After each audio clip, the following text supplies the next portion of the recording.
Guys, I'm still alive. I know I haven't done a video related to cars for quite a while, but I just thought I'd quickly do a video. I'm on my way out to a meeting and thought I'd just have a quick five. Selling my IS200. So some of you that follow me on Facebook are aware that I'm trying to sell this car. The one that I've done a lot of videos and the build on for about the last 12 months or so. Not because I don't want the car anymore. It's not what I'm after at the moment. So I'm probably looking at something a bit more bigger, maybe a wagon or something like that. So look, I'm just conscious that it's not filling all of the tick boxes that I want right now in a car. So yeah, look, I'm keen on moving it along to someone.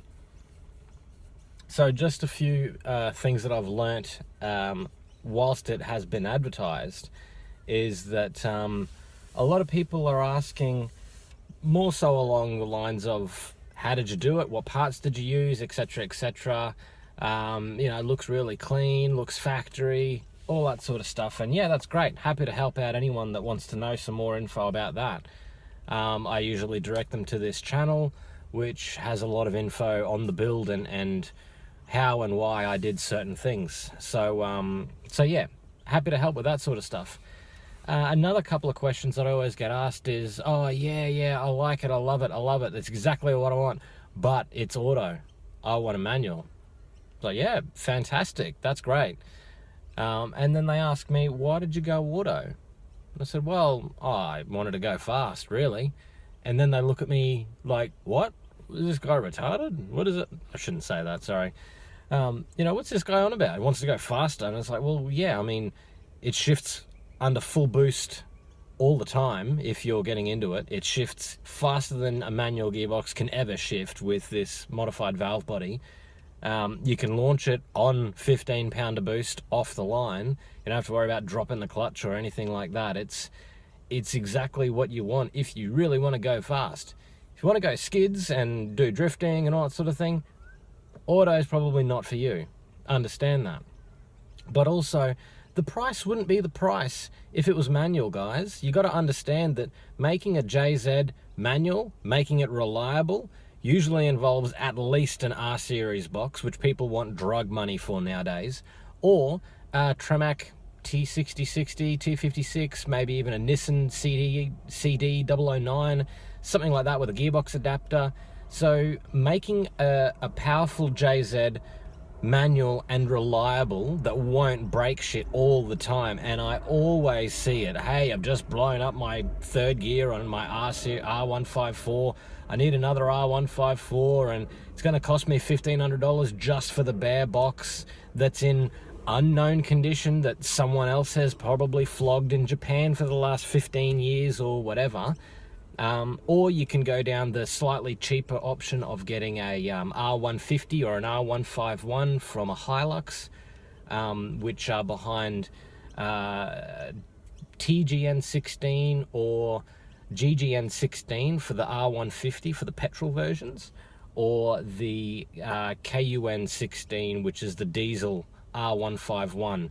Do your own research. There are different ratios in the 150 and the 151. They're both completely different to the 154, but you might have to change your diff ratio to make it a bit better.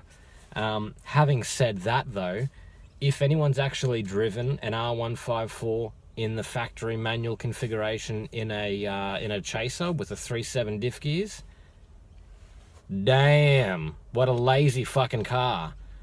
They are so lazy to drive around in. People might have a different opinion, but with an R154, 3.9, 4.1, 4.3s is where you want it, to personal opinion.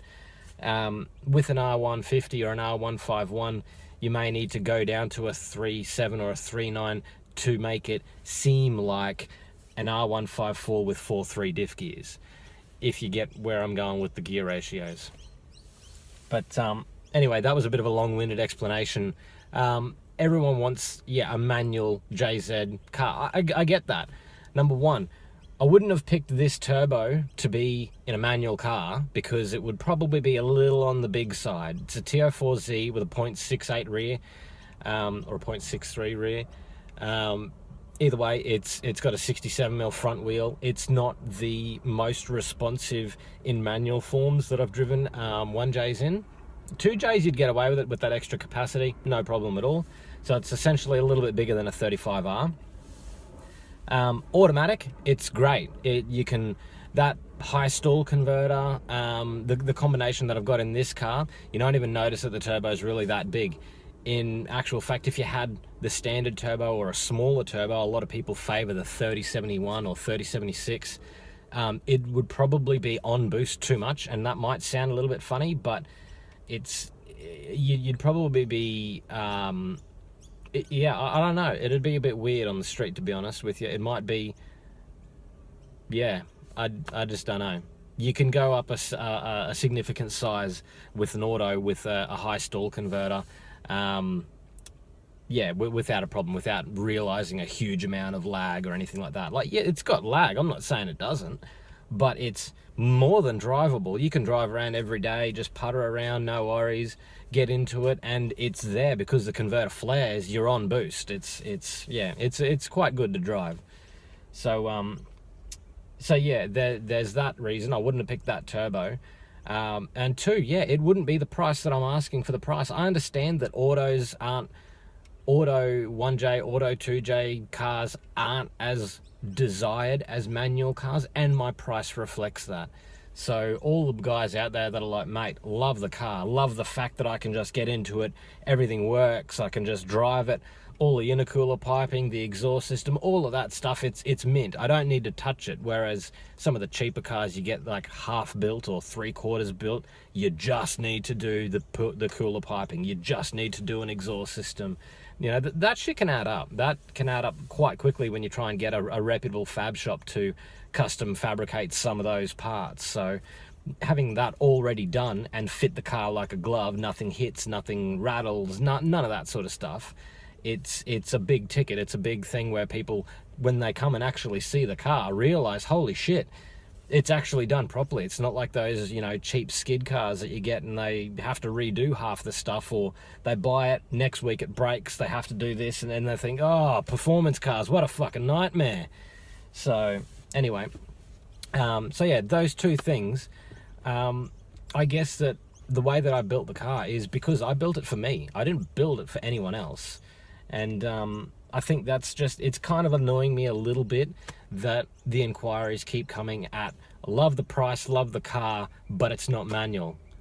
So manual ones go, I've seen them sell for up to 5,000 more than what I'm asking for this. So if you want a manual one, go and buy one of those ones. But yeah, look, I just thought I'd throw a quick video up there. It's been a long time since I've done one about cars, my car in particular. So still out there. I'll throw up some more videos with my car. There's a few more things that I want to do. I'm not in a rush to sell it. I'm still going to be playing with it. So so there's going to be a couple more videos. Maybe looking at running a little bit more boost and maybe a piggyback computer of some sort. I'm not sure. Let's see how we go with that. Yeah. So look, keep up the likes, share the videos. Love you guys' comments.